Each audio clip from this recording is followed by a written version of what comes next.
الحمدللہ رب العالمین والصلاة والسلام علی محمد الامین اعوذ باللہ من الشیطان الرجیم بسم اللہ الرحمن الرحیم۔ خواتین و حضرات، ہم سورہ یونس کی آیت 27 سے درس کی ابتدا کر رہے ہیں۔ اس سے پیچھے یہ تنبیہ تھی کہ لوگوں تم اس زندگی کے فریب میں مبتلا ہو اور اللہ تمہیں سلامتی کے گھر کی طرف بلاتا ہے۔ سلامتی کا گھر یعنی جنت۔ اس کو سلامتی کا گھر اس لیے کہا ہے کہ حقیقی سلامتی انسان کو اسی گھر میں جا کر میسر ہوگی۔ چنانچہ دوسری جگہ اسی سلامتی کو اس طرح واضح کیا ہے کہ تم جب وہاں جاؤ گے تو لا خوف علیکم ولا انتم تحزنون، نہ تم پر وہاں کسی غم کا اندیشہ ہوگا، نہ تمہیں کوئی ماضی کا پچھتاوا ہوگا۔ تو نہ ماضی کے پچھتاوے نہ مستقبل کے اندیشے، یہ جس گھر میں نہیں ہوں گے وہی در حقیقت سلامتی کا گھر ہے۔ تو ارشاد فرمایا کہ یہ معاملہ تو ان لوگوں کا ہے جو نیکی کو اختیار کریں، بھلائی کو اختیار کریں۔ اس کا صلہ بھی ان کے لیے اللہ کی طرف سے بھلائی ہے، اور یہ صلہ برابر کا نہیں ہوگا بلکہ اس سے کہیں زیادہ ہوگا۔ اس کو بہت ہی خوبصورت تعبیر سے ادا کیا تھا کہ للذین احسنوا الحسنی و زیادہ۔ اللہ کے وہ بندے جو بھلائی کا طریقہ اختیار کریں گے، نیکی کی راہ اپنائیں گے، ان کے لیے اللہ کے ہاں بھلائی ہی کا صلہ ہے اور اس پر مزید بھی۔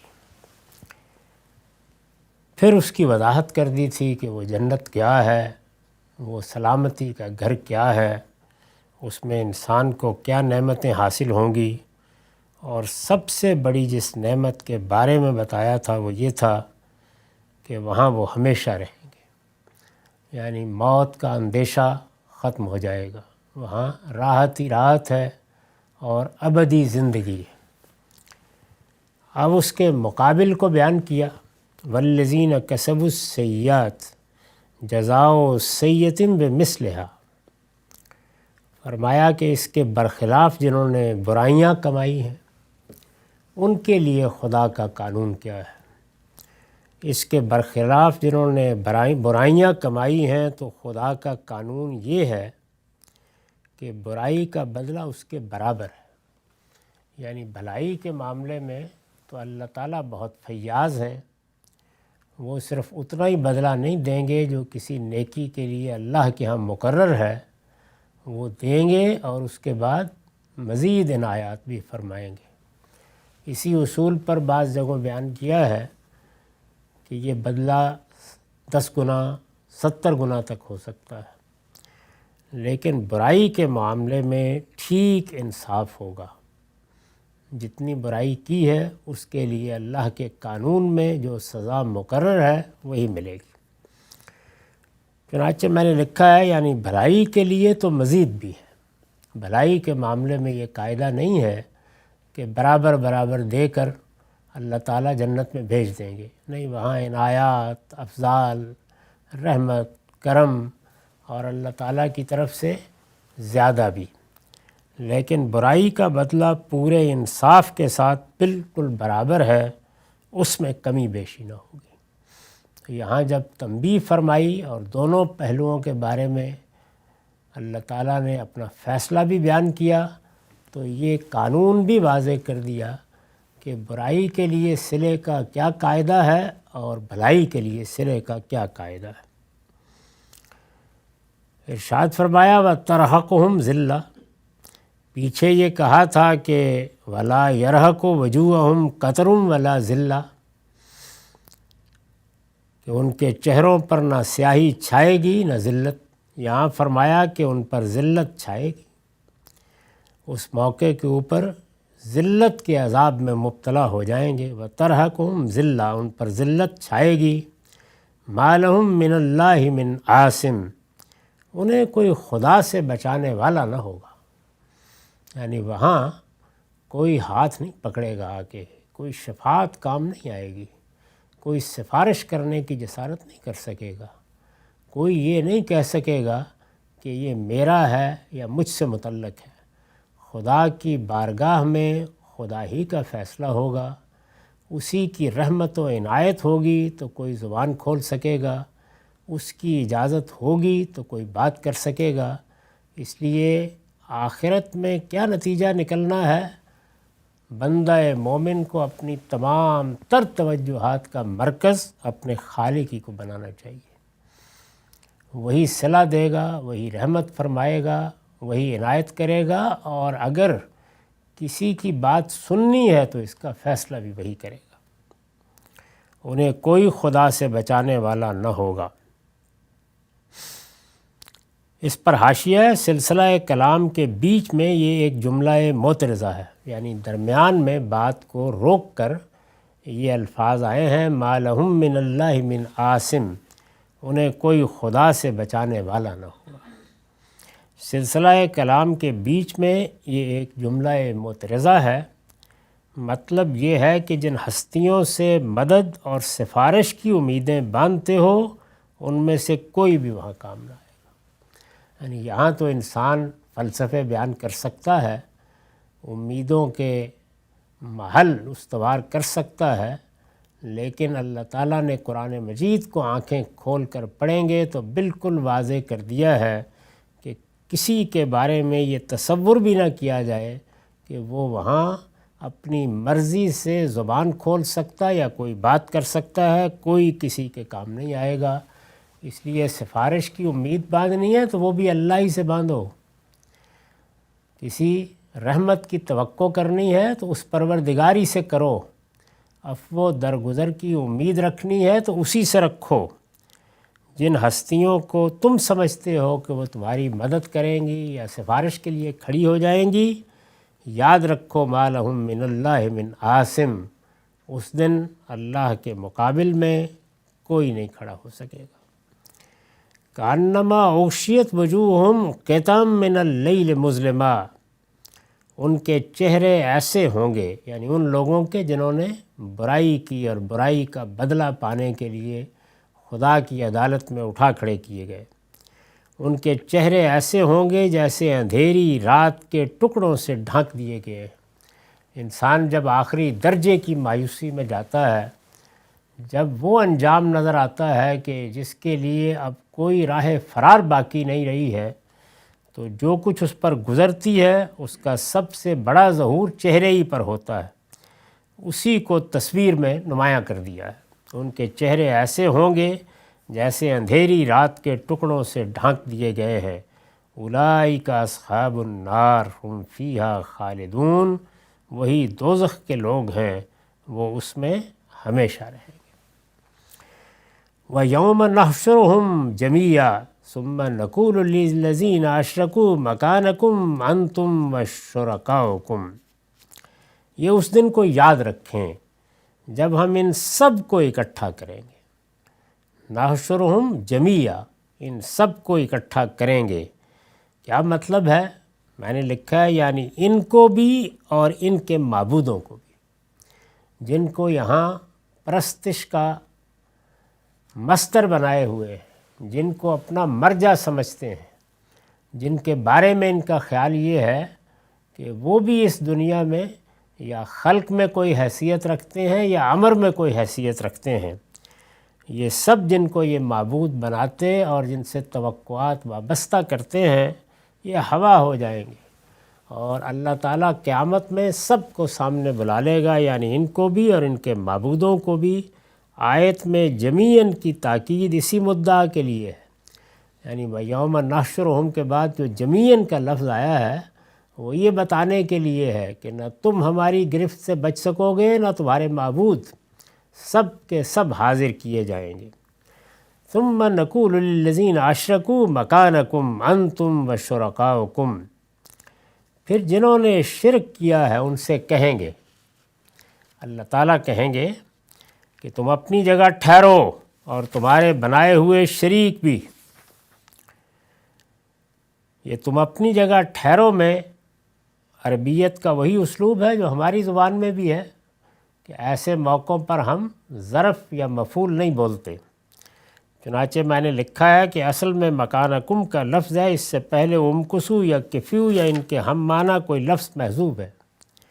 عربی زبان میں یہی اسلوب ہے، اس طرح کے موقعوں پر ہماری زبان میں ظرف یا مفعول کو حذف کر دیتے ہیں، یعنی یہ کہنے کی ضرورت نہیں ہوتی جب سامنے جگہ نظر آ رہی ہوتی ہے کہ اس جگہ یا فلاں مقام پر، بلکہ یہی کہنا کافی ہوتی ہے مکانکم، امکسو یا کفو، اس طرح کا کوئی فعل یہاں حذف ہے، ہم اس کے برخلاف الٹ کرتے ہیں۔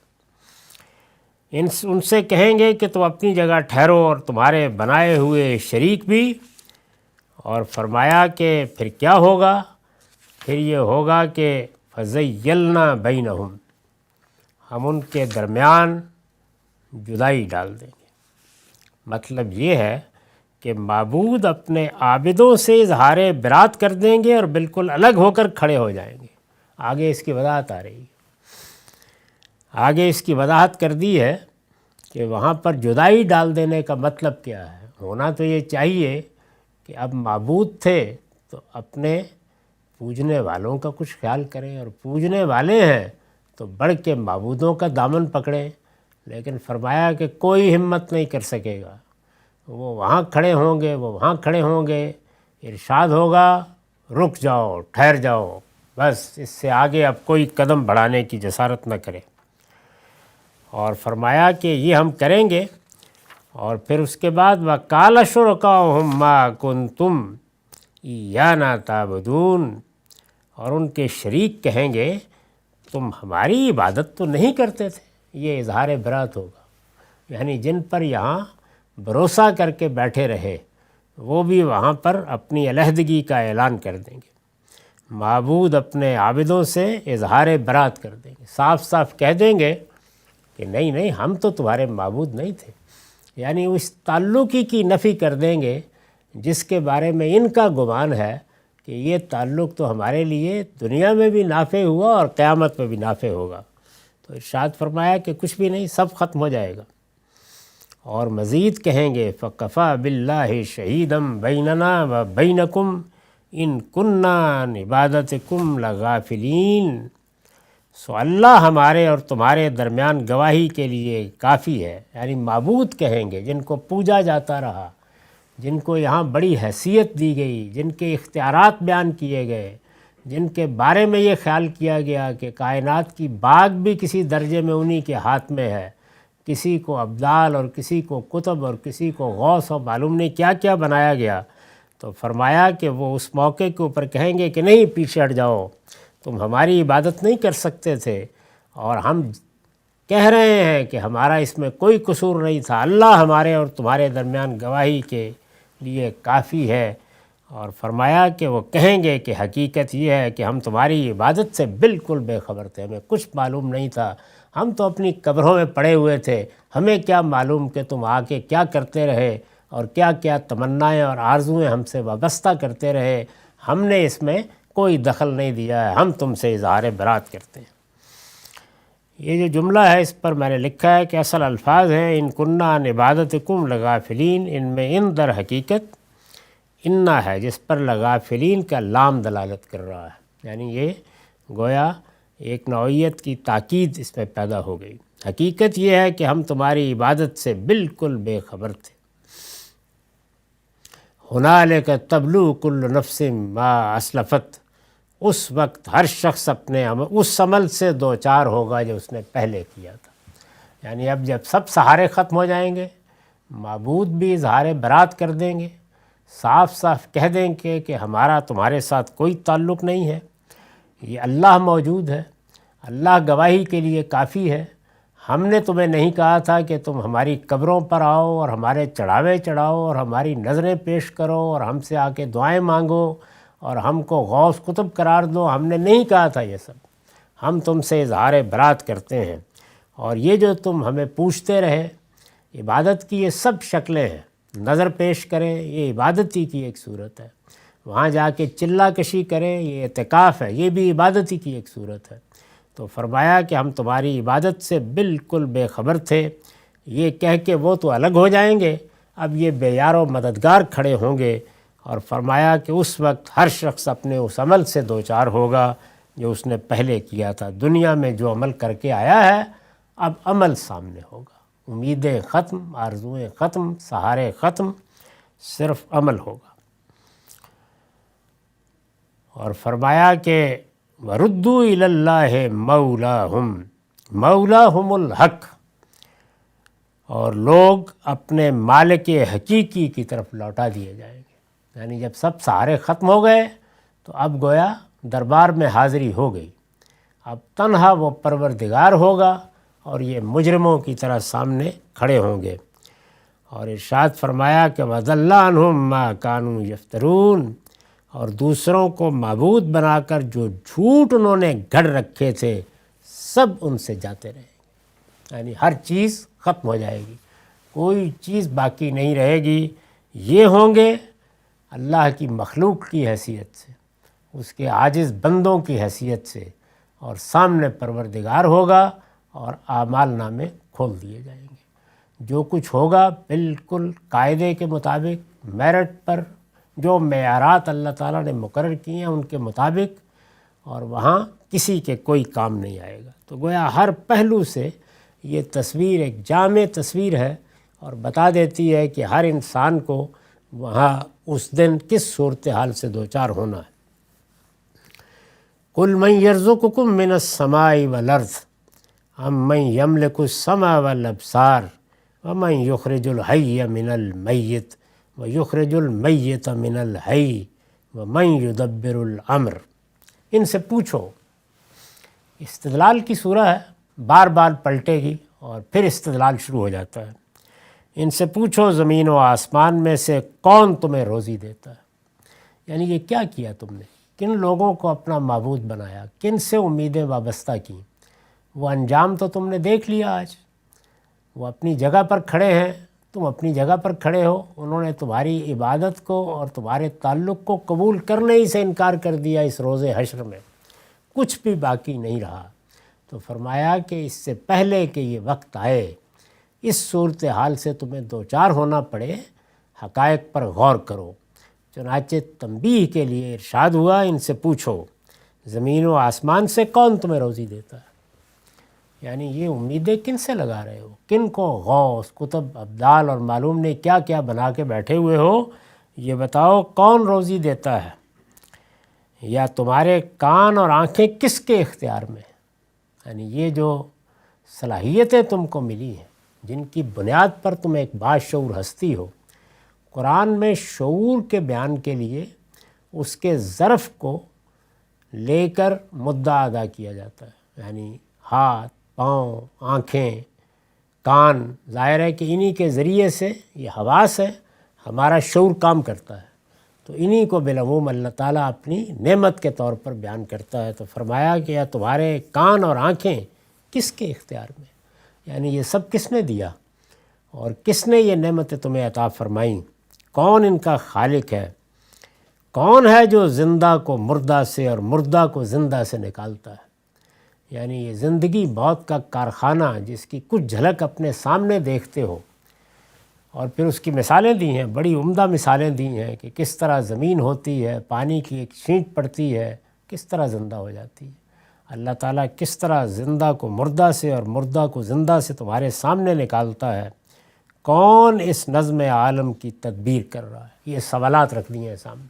ان سے پوچھو زمین و آسمان سے کون تمہیں روزی دیتا ہے، یا تمہارے کان اور آنکھیں کس کے اختیار میں، کون ہے جو زندہ کو مردہ سے اور مردہ کو زندہ سے نکالتا ہے، کون اس نظم عالم کی تدبیر کر رہا ہے، ان سے پوچھو۔ فرمایا کہ جب پوچھو گے تو یہ یوں نہیں ہے کہ اللہ تعالیٰ کے منکر ہیں، یہ مشرکین عرب یا قریش، یہ دین ابراہیمی کے بقایا میں سے تھے۔ تو فرمایا فَسَيَقُولُونَ اللہ، اس کے جواب میں وہ ضرور کہیں گے کہ اللہ، یعنی اس کا جواب اور کچھ نہیں دے سکیں گے، جب یہ سوال مجرد کر کے پوچھا جائے گا تو یہ بھی اس بات کا اقرار کریں گے کہ روزی دینے والا اللہ ہی ہے، کان اور آنکھیں اسی کے اختیار میں ہیں، زندے کو مردے سے اور مردے کو زندے سے وہی نکالتا ہے، نظم عالم کی تدبیر بھی وہی کر رہا ہے۔ جب اس طرح پوچھو گے تو ان کے پاس بھی کوئی اور جواب نہیں ہوگا۔ اس پر میں نے لکھا ہے، اس سے واضح ہے کہ خدا کی جو صفات یہاں بیان ہوئی ہیں، اہل عرب ان میں سے کسی کو بھی اپنے معبودوں سے متعلق نہیں سمجھتے تھے۔ یہ حقیقت ہے کہ جو ہمارے ہاں شرک کی صورت ہے، عملی لحاظ سے شرک کی صورت یہی وہاں تھی، اس کے سوا کچھ نہیں کہ یہ کھلا اقرار تھا کہ ہاں فلاں اور فلاں شریک ہیں۔ اللہ تعالیٰ کے معاملے میں جو بنیادی عقائد ہیں، وہ جس طرح مسلمانوں میں جن لوگوں نے گمراہی اختیار کی ہے ان سے بھی پوچھیں تو ان سوالوں کے جواب وہ بھی یہی دیں گے۔ یعنی جب بات اس طرح پوچھی جاتی ہے تو ایک ہی جواب ہوتا ہے۔ استاذ امام لکھتے ہیں، وہ جن دیویوں دیوتاؤں کو پوجتے تھے ان کے متعلق ان کا عقیدہ یہ نہیں تھا کہ یہ آسمان و زمین کے خالق ہیں، یعنی یہ نہیں خیال تھا ان کا۔ وہ جن کو دیوتا بنائے ہوئے تھے، اور جیسے کہ قرآن نے دوسری جگہ واضح کیا ہے کہ ان کے ہاں شرک بالکل اس کی ابتدائی صورت میں جیسے کہ وہ پیدا ہوا اسی طرح تھا، یعنی فرشتوں ہی کو انہوں نے دیوی دیوتا بنا کے اپنا معبود بنا رکھا تھا۔ تو ظاہر ہے کہ فرشتوں کا تصور تو خدا سے نیچے ہی پیدا ہوتا ہے، کیونکہ انبیاء علیہم السلام نے ابتدا ہی میں یہ بتا دیا کہ ہم تنہا مخلوق نہیں ہیں جس کو شعور اور ارادہ دیا گیا ہے، ہم سے پہلے اس زمین پر جنات تھے اور اس سے بھی پہلے اللہ کے فرشتے موجود رہے ہیں۔ تو فرشتوں کے بارے میں یہ بات بھی انبیاء ہی کے ذریعے سے معلوم ہوئی کہ اس کائنات کا نظم چلانے میں ان کو بعض ذمہ داریاں تفویض کی گئی ہیں، یعنی کوئی مختار نہیں بنا دیے گئے، وہ حکم کے بندے ہیں، ان کو جو ہدایت کی جاتی ہے اس کی تنفیذ کر دیتے ہیں۔ آہستہ آہستہ یہی فرشتوں کا علم کہ اللہ کے ہاں ایک مخلوق یہ بھی ہے اور اس کو کچھ ذمہ داریاں دی گئی ہیں، اور رزق سے متعلق، بارشوں سے متعلق، آندھی طوفان سے متعلق اور اس طرح کی چیزیں یہ ان سے متعلق ہیں، تو اسی سے اصل میں ان کو دیوی دیوتا بنا کے پوجنے کا تصور پیدا ہوا۔ مشرکین عرب کے ہاں شرک کی نوعیت یہ تھی، وہ جن دیویوں دیوتاؤں کو پوجتے تھے ان کے متعلق ان کا عقیدہ یہ نہیں تھا کہ یہ آسمان و زمین کے خالق ہیں، یا ابر و ہوا اور سورج اور چاند کے موجد ہیں، یا زندگی اور موت پر متصرف ہیں، یا نظام کائنات کا سررشتہ ان کے ہاتھ میں ہے۔ ان میں سے کچھ بھی نہیں کہتے تھے وہ، بلکہ صرف یہ مانتے تھے کہ یہ خدا کے محبوب اور چہیتے ہیں، یعنی ان کو بہت قرب کا مقام حاصل ہے، اللہ تعالیٰ نے بعض اختیارات ان کو دے رکھے ہوئے ہیں، یہی عقیدہ تھا ان کا بھی۔ خدا ان کی سنتا ہے، یعنی اگر یہ کسی موقع پر کوئی بات کہیں گے تو اسے ٹالا نہیں جائے گا، خدا ان کی سنتا ہے، جو کام خدا سے کرانا چاہیں کرا سکتے ہیں۔ یہ اب ان کے عقائد بیان ہو رہے ہیں۔ ان کو یعنی ان معبودوں کو، ان دیوی دیوتاؤں کو اگر راضی رکھا جائے تو یہ خدا سے سفارش کر کے دنیا کی نعمتیں بھی دلواتے ہیں، اور اگر بالفرض مرنے کے بعد اٹھنا ہی ہوا اور حساب کتاب کی نوبت آئی تو اس وقت بھی یہ دستگیری کریں گے۔ یہ اگر دیکھیے تو ہمارے ہاں بھی جتنی شرک اور شرک کے متعلقات میں گمراہیاں پیدا ہوئی ہیں، سب میں کم و بیش یہی بات مانی جاتی ہے، یعنی بہت تھوڑے لوگ ہیں جو اس سے آگے قدم بڑھاتے ہیں، یہی خیال کرتے ہیں کہ یہ جو ہم اللہ کے محبوب بندوں کے درباروں میں جاتے ہیں یا ان کو کوئی حیثیت دیتے ہیں یا ان کے کوئی مناسب مانتے ہیں تو ہم ان کو خدا نہیں بناتے، ہم تو صرف یہ کہتے ہیں کہ یہ خدا کے محبوب ہیں، یہ خدا کے چہیتے ہیں، خدا ان کی سنتا ہے، یہ کوئی کام کرانا چاہیں گے تو کرا لیں گے، لہٰذا ہم تو ان کو راضی رکھنے کی کوشش کرتے ہیں کہ ان کی نگاہ التفات میسر رہی تو دنیا میں بھی نعمتیں ملیں گی خدائی سے، جب آپ بحث کریں گے تو یہی کہا جائے گا خدائی سے ملیں گی لیکن یہ دلوا دیں گے، ان کو یہ حیثیت حاصل ہے۔ اور اسی طرح سے یہ خیال بھی کرتے ہیں کہ اگر مرنے کے بعد اٹھنا ہوا تو وہاں پر بھی ہماری دستگیری کریں گے اور اپنے کسی مرید کو آسانی سے دوزخ میں تھوڑا ہی جانے دیں گے۔ حساب کتاب کی نوبت آئی تو اس وقت بھی یہ دستگیری کریں گے اور اپنی بندگی کرنے والوں کو نہ صرف یہ کہ بخشوا لیں گے بلکہ اونچے اونچے درجے بھی دلوائیں گے۔ یعنی اگر ہمارے اعمال کی بنیاد پر جنت میں جانے کی نوبت آئی گئی اور وہاں درجہ کم ہوا تو پھر بھی ہاتھ پکڑ کے اوپر لے جائیں گے۔ تو بالکل اسی طرح کے تصورات تھے جو مشرکین عرب نے قائم رکھے تھے۔ مشرکانہ توہمات دنیا بھر میں کم و بیش ایسے ہی ہوتے ہیں۔ جب معاملہ اس سے آگے بڑھتا ہے تو پھر گویا وہ مذاہب سامنے آ جاتے ہیں کہ جو اپنی ذات ہی میں مشرکانہ مذاہب ہیں، یعنی اپنی پیدائشی میں جہاں تک انبیاء علیہم السلام کی امتوں کا تعلق ہے ان میں جب شرک در آتا ہے اور اس درجے میں در آتا ہے جیسے کہ مشرکین عرب کے ہاں در آیا تھا، یعنی وہ باقاعدہ شرک کو یا اللہ کے شرکاء کو اپنے دین کا حصہ سمجھنے لگے تھے، تو وہاں پر بھی وہ اسی درجے میں آتا ہے، یعنی یہی آخری جگہ ہے جہاں تک پہنچتا ہے۔ تو سوالات کیے تھے اور اس کے بعد فرمایا کہ یہ ہوگا، یہ جواب میں یہی کہیں گے کہ اللہ فقل افلا تتقون، تو کہو پھر اس سے ڈرتے نہیں؟ یعنی یہ جواب دے رہے ہو کہ روزی وہ دیتا ہے، کان اور آنکھیں اس کے اختیار میں ہیں، زندہ کو مردہ سے اور مردہ کو زندہ سے وہ نکالتا ہے، نظم عالم کی تدبیر وہ کر رہا ہے، یہ مانتے ہو اور پھر اس کے اذن کے بغیر، اس کی طرف سے کسی خبر کے بغیر، اس کی طرف سے کسی دلیل کے بغیر کسی دوسرے کو اس کی خدائی میں شریک کرتے یا اختیارات بانٹتے ہو تو ڈرتے نہیں اس سے؟ یعنی یہ کیا کر رہے ہو؟ جھوٹ باندھ رہے ہو اس پروردگار پر۔ میں نے لکھا یعنی جب یہ ساری باتیں مانتے ہو تو اس خدا کے قہر و جلال سے ڈرتے نہیں کہ اس پر افطرا کر کے یعنی جھوٹ باندھ کر کہ اس پر افطرا کر کے دوسروں کو اس کی خدائی میں شریک بنا دیتے ہو۔ یعنی تمہیں خوف نہیں آتا خدا کا؟ کیا کرو گے وہاں جب یہ سب پوچھا جائے گا؟ کیا جواب ہوگا؟ فَذَلِكُمُ اللَّهُ رَبُّكُمُ الْحَقُّ، سو یہی اللہ تمہارا پروردگار حقیقی ہے۔ یعنی یہ نہیں جن کو بنائے بیٹھے ہو، کوئی اختیار نہیں ان کے پاس، یہاں بھی بے بس وہاں بھی بے بس، خود محتاج بیٹھے ہوئے، خود مانگ رہے ہیں۔ تمہارا پروردگار حقیقی اللہ ہی ہے۔ حاشیہ ہے، مطلب یہ ہے کہ جس کو خدا مانتے ہو تمہارا رب حقیقی بھی وہی ہے، اس کے سوا جن کو رب بنائے بیٹھے ہو ان کی کوئی حقیقت نہیں۔ یعنی وہ صرف معبود نہیں ہے، پالتا وہی ہے، دعائیں وہی سنتا ہے، تمہاری ربوبیت کا اہتمام وہی کرتا ہے، مالک وہی ہے، آقا وہی ہے، اور صرف معبود اور مالک اور آقا ہی نہیں، اس کائنات کا بادشاہ وہی ہے۔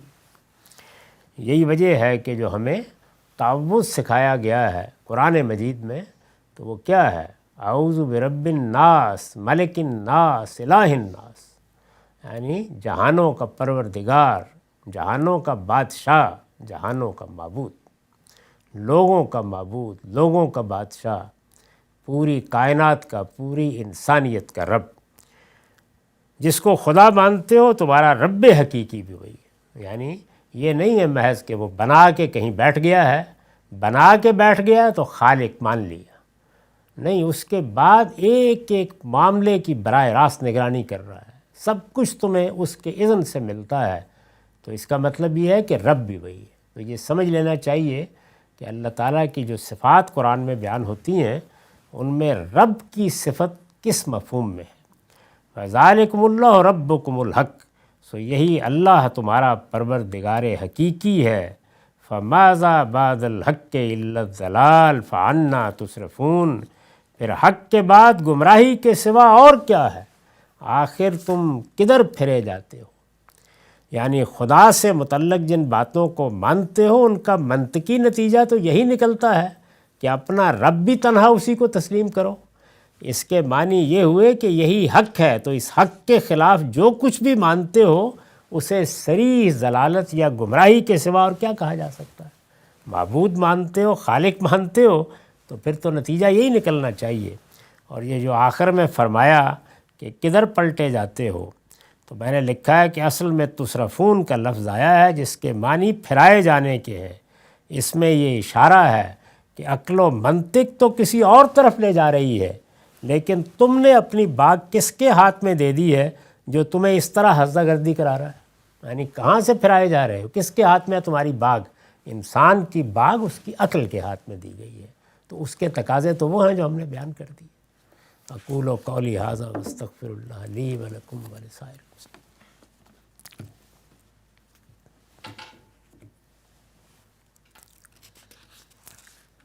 بسم اللہ الرحمن الرحیم۔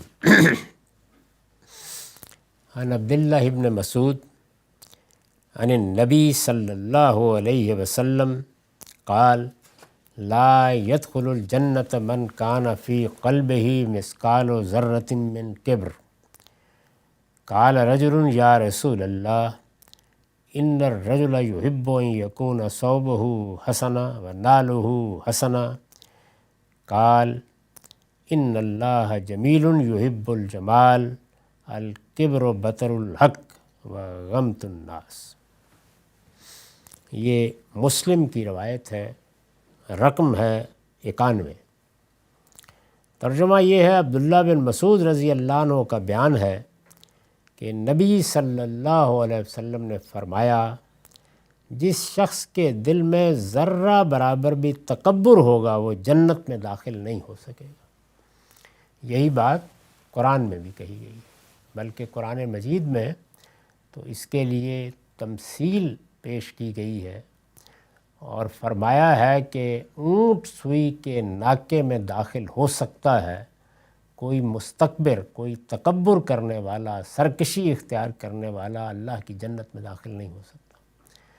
تو یہ اندازہ ہوتا ہے کہ استکبار یا تکبر یہ گویا تمام جرائم کی جڑ ہے۔ اللہ تعالیٰ کے ہاں اگر تکبر نہیں ہے اور انسان غلطی کرتا ہے یا کوتاہی کرتا ہے تو بہت عفو درگزر کے مواقع ہیں، اللہ بہت معاف فرمانے والا ہے۔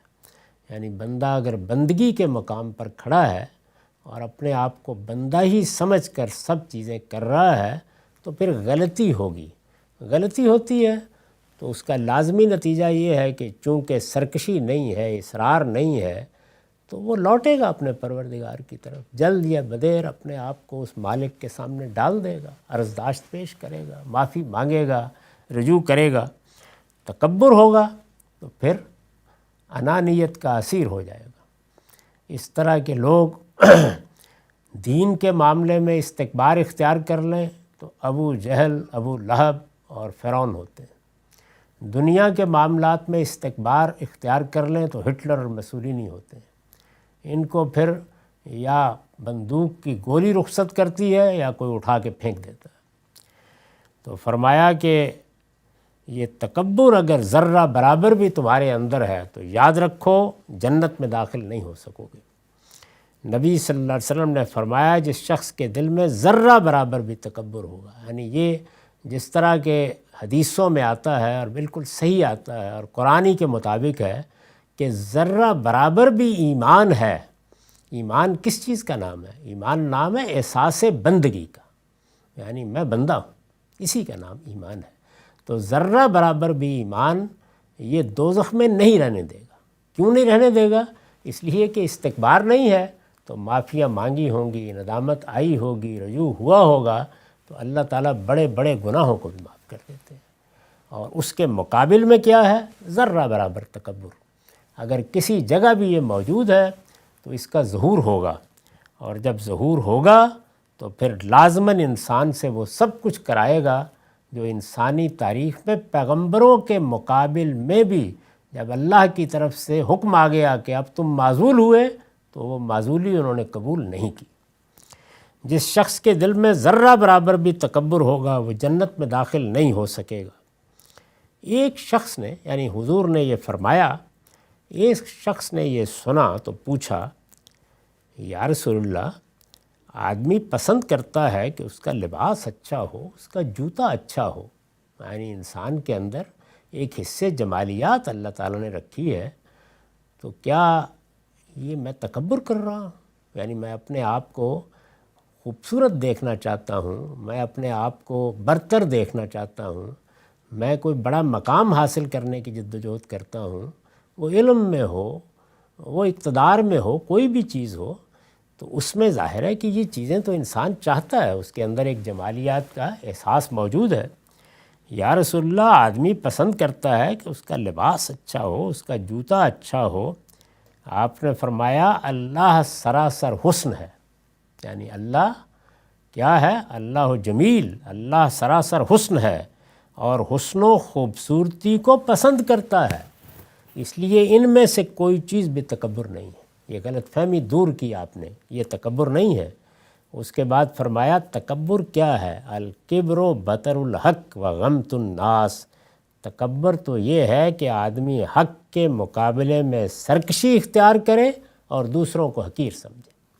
یہ دنیا میں اخلاقیات کی جو کچھ بھی تعلیمات وجود میں آئی ہیں، رسالت مآب صلی اللہ علیہ وسلم کا یہ جملہ آخری درجے میں تکبر کیا ہے اس کا واضح جواب دے دیتا ہے۔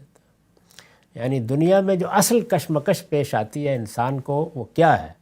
وہ یہی ہے کہ وہ کوئی رائے رکھتا ہے، کوئی بات کہتا ہے، کسی چیز میں اپنے فکر کا اسیر ہوتا ہے، اس نے کوئی تصور قائم کیا ہوتا ہے، اب اس کے مقابل میں کوئی چیز آتی ہے اور پتہ چل جاتا ہے باطن میں کہ میں صحیح نہیں تھا، اس موقع کے اوپر وہ حق کے مقابلے میں کھڑا ہو جاتا ہے۔ یعنی اب گویا مسئلہ استدلال کا نہیں ہے، مسئلہ انانیت کا ہے۔ میں تو یہ کہہ چکا، میں تو یہ بتا چکا، میں تو اس اصرار کے ساتھ اپنی رائے پر قائم رہا، اور میری حیثیت، میرا مقام، میری ذہانت، میرا فلسفہ، یہ جو پھر میرا ہے، یہ پوری قوت کے ساتھ اندر سے اٹھتا ہے اور یہ پھر کہتا ہے کہ نہیں، اس حق کو تم نہیں مانو گے۔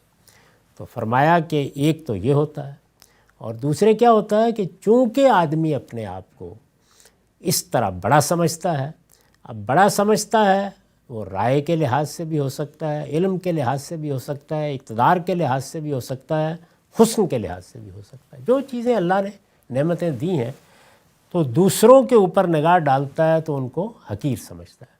یہ حقارت باطن میں بھی ہوتی ہے، بعض لوگوں کے ظاہر میں بھی آ جاتی ہے۔ یعنی باطن میں ہوتی ہے تو ظاہر ہے کہ وہ آدمی کے خیالات، افکار، اس کے سوچنے پر اثر انداز ہوتی، اور حسد، کینہ، بغض جیسی چیزیں اس کے اندر پیدا کرتی ہے۔ ظاہر میں آتی ہے تو وہ دوسروں کو نقصان پہنچاتا ہے، ان کے نام رکھتا ہے، ان کو پس سمجھتا ہے، ان کے بارے میں طرح طرح کے تبصرے کرتا ہے، ان سے متعلق ہر سنی ہوئی بات کو بیان کر دیتا ہے، اور یہ چاہتا ہے کہ ان کو نیچا دکھائے، اور یہ نیچا دکھائے، یہ در حقیقت اپنے سے نیچے کے لوگوں کے بارے میں جب انسان کر رہا ہوتا ہے تو اسی کو حضور نے فرمایا غمت الناس، یعنی لوگوں کو حقیر سمجھنا۔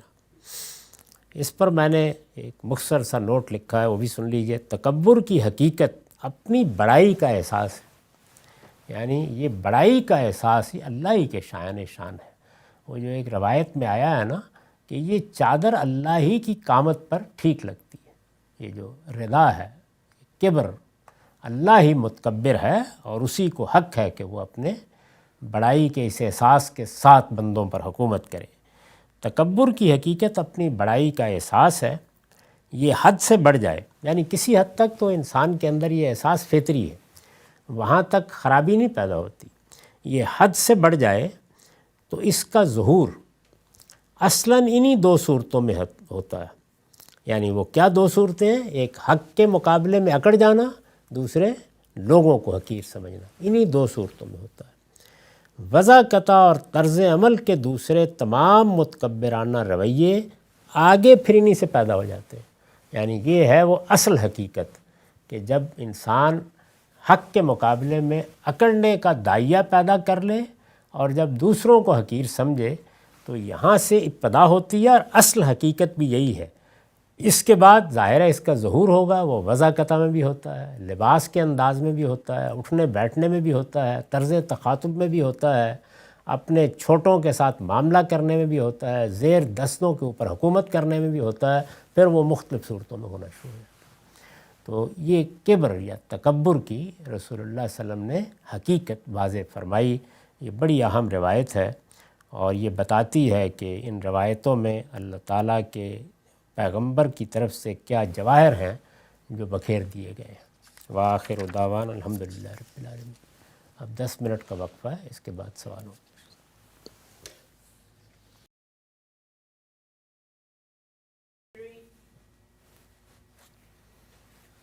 بسم اللہ الرحمن الرحیم۔ السلام علیکم۔ غامدی صاحب کے ساتھ ہفتہ وار سوال و جواب کی براہ راست نشست کو لے کر ڈائل اسمبلی کا غامدی سینٹر سے حاضر خدمت آغاز کرتے ہیں۔ بہت شکریہ ہم سب آپ کے وقت کا، رمضان میں بھی آپ وقت دے رہے ہیں دین کے طالب علموں کو دین مذہب سمجھانے کے حوالے سے۔ ہم نے گزشتہ کئی نشستوں میں آپ سے مذہب کے کچھ علمی مقدمات پر، دین کے سورسز پر گفتگو کا آغاز کیا تھا۔ اہل علم علماء اس میں دلچسپی لے رہے ہیں اور کچھ سنجیدہ سوالات بھی سامنے آ رہے ہیں۔ کوشش ہماری یہ ہے کہ تعلیمی انداز میں آپ سے سمجھیں کہ آپ کا چیزوں کو دیکھنے کا زاویہ نظر کیا ہے۔ آغاز کرتے ہیں۔ آج کی نشست کا پہلا سوال یہ ہے کہ آپ نے اپنی کتاب میزان میں لکھا ہے دین کے سورسز کے حوالے سے کہ قرآن اور سنت دین لا ریب انہی دو صورتوں میں ہے، ان کے علاوہ کوئی چیز دین ہے نہ اسے دین قرار دیا جا سکتا ہے۔ سوال آج کی نشست کا پہلا یہ ہے کہ آپ یہ مانتے ہیں کہ حدیث کے اندر بھی دین سے متعلق چیزیں بیان ہوئی ہیں، رسالت مآب صلی اللہ علیہ وسلم نے شرح و وضاحت بھی کی ہے، تفہیم و تبیین بھی کی ہے، اور اس کے بعد قیاس اور اجتہاد کا دائرہ بھی مانتے ہیں۔ تفصیلی ہم نے آپ سے گفتگو کی تھی کہ ان سے بھی جو چیز ثابت ہوتی ہے باہر کیف اللہ کی ہدایت، اللہ کا مطلوب منشا بنتی ہے۔ سوال میرا آپ سے یہ ہے کہ دین اگر انہی دو صورتوں میں ہے تو پھر یہ جو بقیہ صورتیں ہیں جن میں دین بیان ہو رہا ہوتا ہے، اگرچہ وہ اصلاً بیان نہیں ہو رہا ہوتا لیکن ہوتا تو ہے، تو پھر ان دو ہی میں کیوں محدود کر دیا؟ پوری بات تو یہ ہونی چاہیے نا، دین قرآن میں ہے، سنت میں ہے، حدیث میں ہے، اسی طریقے سے قیاس میں ہے، اسی طریقے سے اجتہاد میں۔ جس مقام سے آپ نے یہ جملہ پڑھا ہے وہاں آگے استدراک ہے، یعنی اس میں بیان یہ کیا گیا ہے کہ ہمارا پورا دین انہی دو صورتوں میں ہے، ان سے باہر کوئی چیز نہیں ہے۔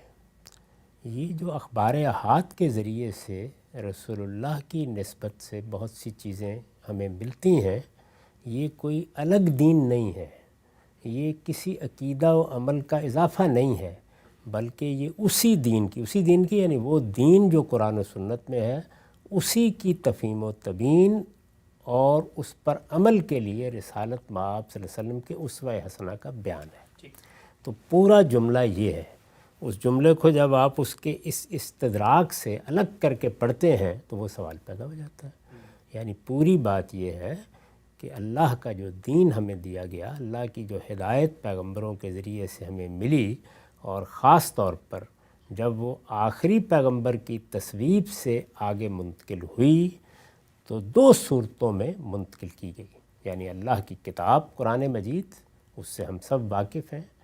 اللہ کی کتاب قرآن مجید اللہ کے اپنے الفاظ میں ہے، وہ اللہ کا کلام ہے، اس کو بین ہی یعنی روایت بالمعنی کے طریقے پر نہیں، بین ہی آگے منتقل کر دیا گیا ہے۔ میں، آپ، کوئی اور شخص جب چاہے اس کتاب کی مراجعت کر سکتا ہے اور اللہ کے دین کو اس سے سمجھ سکتا ہے۔ دوسری چیز رسالت پاک صلی اللہ علیہ وسلم کی سنت ہے، یعنی کیا کیا آپ نے؟ دین کی وہ روایت جو پچھلے انبیاء سے چلی آ رہی تھی اور جو عرب میں دین ابراہیمی کی روایت کہلاتی تھی، اس میں سے جہاں کوئی چیز مردہ ہو گئی تھی اس کو زندہ کر کے، جہاں کی اصلاح کی ضرورت تھی اصلاح کر کے، جہاں ترمیم کی ضرورت تھی ترمیم کر کے، جہاں کوئی اضافہ کرنا تھا اضافہ کر کے آگے جاری کر دیا ہے۔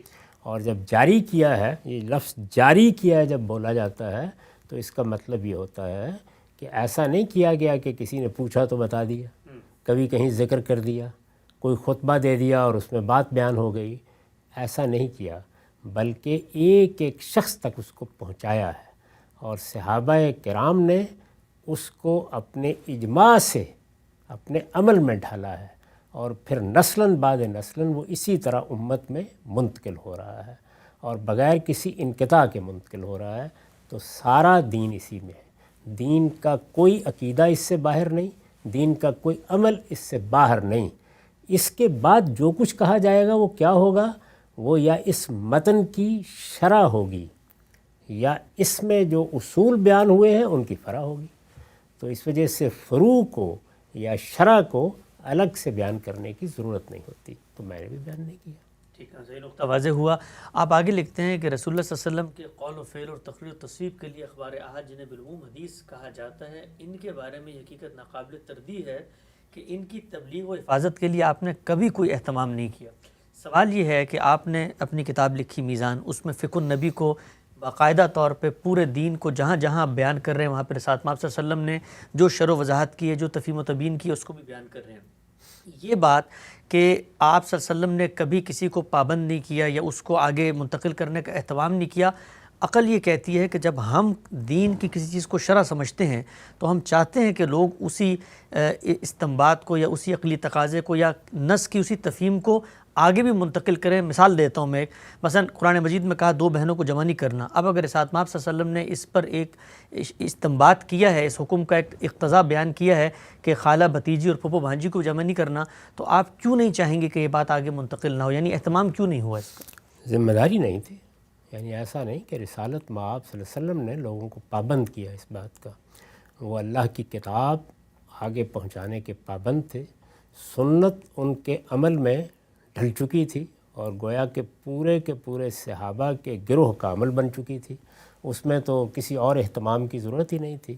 اور اگر اس سے متعلق کوئی مسئلہ کبھی پیش آیا، جیسے اذان آپ نے مقرر کی، تو مقرر کی باقاعدہ طور پر وہ اذان دلوائی گئی. وہ اذان پھر بعد میں اسی طریقے سے مسجد نبوی سے بلند ہوتی رہی جب تک آپ دنیا میں رہے، اور ایک روایت بنی. اسی طرح آپ کے علم میں ہے کہ جب قبلہ تبدیل کیا گیا تو منادی کرائی گئی. تو یہ اہتمام ہے. یعنی آپ نے جس دین کو لوگوں تک پہنچانا ہے، آپ اللہ تعالیٰ کی طرف سے پابند ہیں کہ وہ دین لوگوں تک پہنچائیں، ان کے سپرد کریں، ان کی ذمہ داری میں دیں. لیکن جس وقت آپ شرع فرماتے تھے یا کسی اصل کی فرع بیان کرتے تھے یا کوئی اجتہادی رائے بیان فرماتے تھے تو اس کی کوئی ضرورت محسوس نہیں کرتے تھے. اس لیے کہ متن موجود ہے، یہ شرع پہنچ جائے گی تو بہت اچھی بات ہے، نہیں پہنچے گی تو اس امت کے علماء خود کر لیں گے. اسی طریقے سے اصل موجود ہے، فرع اگر پہنچ گئی تو لوگوں کے لیے ازدیاد اطمینان کا باعث ہوگی. نہیں پہنچے گی تو مسلمانوں کے علماء خود اس اصل سے فرع کا استنباط کر لیں گے، بلکہ فرع سے دوسرے فروع کا بھی استنباط کر لیں گے. تو یہ چونکہ اسی کے اندر کے مضمرات ہیں، یعنی جو متن آپ کو دیا گیا ہے اسی کے اندر کے مضمرات ہیں. جو سنت جاری کر دی گئی ہے یہ اسی کے لوازم و مقتضیات ہیں. تو اس لیے اس کو الگ سے لوگوں کے سپرد کرنے، انہیں پابند کرنے کی کوئی وجہ نہیں. چنانچہ پوری تاریخ رسالت پاک صلی اللہ علیہ وسلم کی پوری سیرت پڑھ لیجئے، کبھی آپ نے اس کا کوئی اہتمام کرنا پسند نہیں فرمایا. نہیں، کبھی ایسے نہیں کہا کہ لوگوں دیکھو مجھ سے کوئی سوال کرتے ہو یا کوئی بات پوچھتے ہو یا مجھے کوئی عمل کرتے ہوئے دیکھتے ہو تو تمہاری ذمہ داری ہے کہ تم نے اس کو محفوظ رکھنا ہے اور آگے پہنچانا ہے. یہ ذمہ داری میں نے ادا کر دی، اب تم نے آگے ادا کرنی ہے. کبھی آپ نے یہ نہیں کہا. لوگوں کی ثواب دید پر چھوڑ دیا. کسی کا دل چاہا اس نے بیان کر دیا، نہیں چاہا تو نہیں بیان کیا. چنانچہ رسالت مآب صلی اللہ علیہ وسلم کے ساتھیوں میں سب سے جلیل القدر کون ہے؟ سیدنا ابو بکر صدیق. تو ذرا دیکھیے مسند احمد کو اٹھا کر کہ انہوں نے حضور سے متعلق کتنی باتیں آگے روایت کی ہیں. شاید آپ 35-40 سے بھی آگے نہ بڑھ سکیں. تو یہ ثوابدید تھی. بہت سے صحابہ کو آپ دیکھیں گے کہ وہ ایک دوسرے کے ساتھ گفتگو کرتے ہوئے یہ بتاتے ہیں کہ میرے علم میں بہت سی باتیں ہیں، مجھے رسالت مآب صلی اللہ علیہ وسلم کی بہت سی چیزیں یاد ہیں، لیکن میں اس کو بیان کرنا پسند نہیں کرتا، اس لیے کہ یہ بڑی ذمہ داری کی چیز ہے. ایسا نہ ہو کہ مجھ سے کوئی بات غلط آپ کی نسبت سے لوگوں تک پہنچ جائے. تو یہ لوگوں پر چھوڑ دیا گیا، اور ہر شرع و فرع کو لوگوں ہی پر چھوڑنا چاہیے. یعنی لوگوں ہی پر چھوڑ دینا چاہیے. وہ کسی چیز کی اہمیت کو محسوس کریں گے آگے پہنچا دیں گے، نہیں کریں گے نہیں پہنچائیں گے. یہ جو میں نے احساس ذمہ داری اور احتیاط کا تذکرہ کیا جو سیدنا صدیق کے حوالے سے، اگر اس کا بھی غلبہ ہو جائے گا تب بھی کوئی فرق نہیں پڑتا. اس لیے کہ وہ اصل موجود ہے، فرع استنباط کر لی جائے گی. متن موجود ہے، شرع مسلمان امت کے علماء کر لیں گے، کر رہے ہیں. جن معاملات میں رسالت پاک صلی اللہ علیہ وسلم نے کوئی بات نہیں فرمائی، اس میں اس امت کا علم ہمیشہ سے یہ کام کر رہا ہے، ہم بھی کر رہے ہیں. ٹھیک ہے، سے نقطہ واضح فرمایا آپ نے. یہ بیان کیجئے گا کہ میزان میں آپ نے جہاں پر پورے کے پورے دین کو اپنی انڈرسٹینڈنگ کے مطابق بیان کیا، ہر جگہ پر فقہ النبی بھی وہاں پر زیر بحث ہے، اصل قرآن مجید کا متن ہے یا سنت میں چیز زیر بحث ہے. اس کی وضاحت کے بعد خود رسالت مآب صلی اللہ علیہ وسلم نے کیسے عمل کا ایک نمونہ پیش کیا یا کہیں پہ شرح و وضاحت کی یا تفہیم و تبیین کی کوئی چیز سامنے آتی ہے. سوال دو اٹھتے ہیں. پہلا سوال یہ کہ اگر یہ اہتمام نہ ہوتا تو یہ پورے دین سے متعلق فقہ النبی ہم تک پہنچ کیسے گئی؟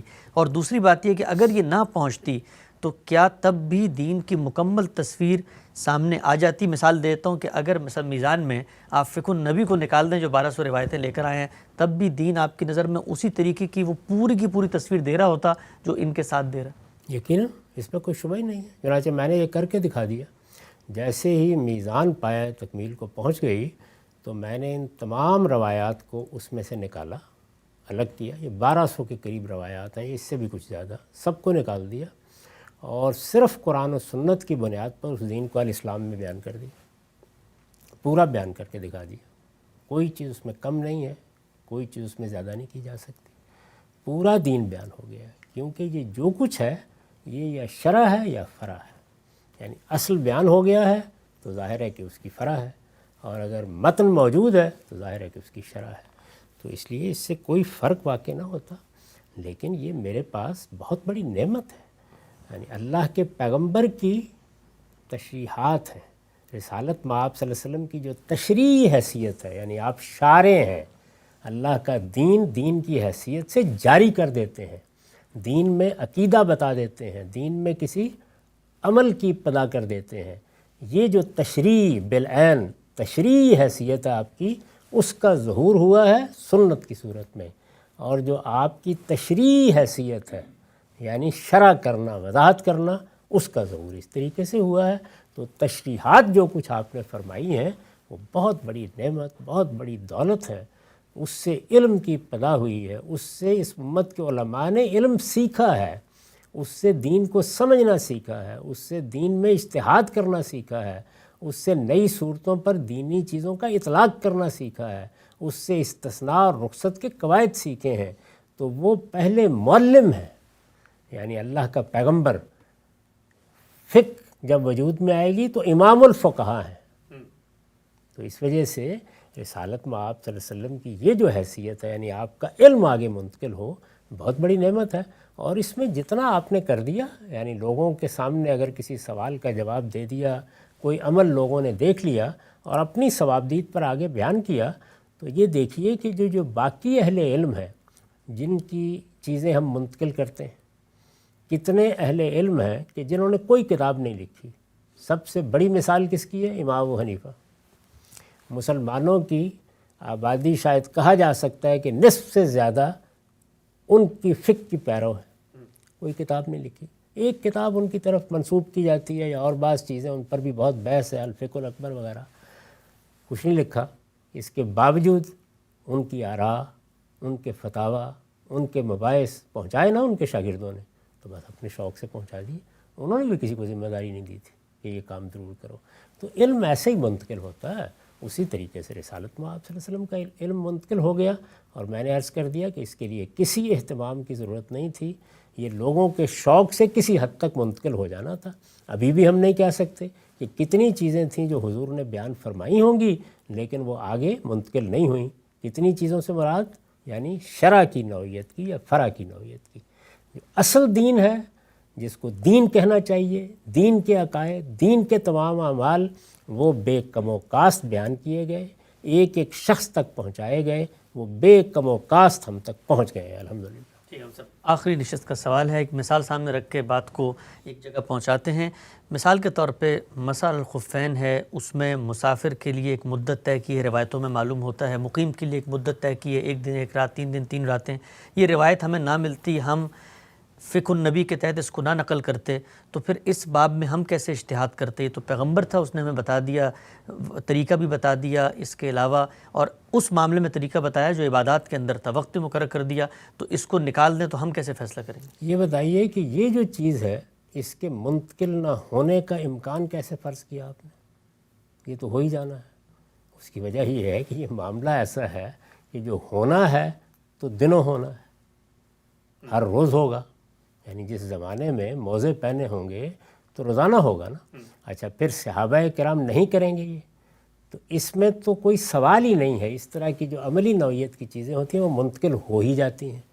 اگر فرض کیجئے نامنتقل ہوتا تو جس طرح اب ہم رخصت کا فیصلہ کرتے ہیں بعض چیزوں میں، ایسے ہی کوئی فقیہ اس کا فیصلہ کر دیتا. یہ ممکن ہے کہ ہم اس کے معاملے میں تردد میں ہوتے کہ اس کی کیا کوئی مدت مقرر کرنی چاہیے یا نہیں مقرر کرنی چاہیے.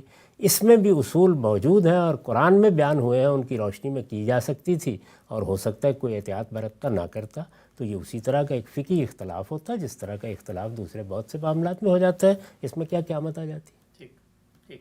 واضح ہے بات. آپ اس کے بعد لکھتے ہیں کہ اس دائرے کے اندر البتہ اس کی یعنی حدیث کی حجت ہر اس شخص پر قائم ہو جاتی ہے جو اس کی صحت پر مطمئن ہو جانے کے بعد رسول اللہ صلی اللہ علیہ وسلم کے قول و فعل یا تقریر و تصریب کی حیثیت سے اسے قبول کر لیتا ہے. اس سے انحراف پھر اس کے لیے جائز نہیں رہتا بلکہ ضروری ہو جاتا ہے کہ آپ کا کوئی حکم یا فیصلہ اگر اس میں بیان کیا گیا ہے تو اس کے سامنے سر تسلیم خم کرے. اگر ساتھ مآب صلی اللہ علیہ وسلم نے اس کو پہنچانے کا اہتمام نہیں کیا، اس میں اصلاً مستقل بذات کوئی حکم بیان نہیں ہو رہا، تو پھر اتنی بڑی بات کیوں کہی جا رہی ہے کہ ہر مسلمان کے لیے لازم ہے کہ اس پہ سر تسلیم خم کرے. اس بات کو بھی کھولیں گے اور تفصیلی چیزیں غام صاحب سے جانیں گے. وقت یہاں پہ ختم ہوتا ہے، دوبارہ حاضر خدمت ہوں گے. اب تک آپ کا بہت شکریہ. بہت شکریہ.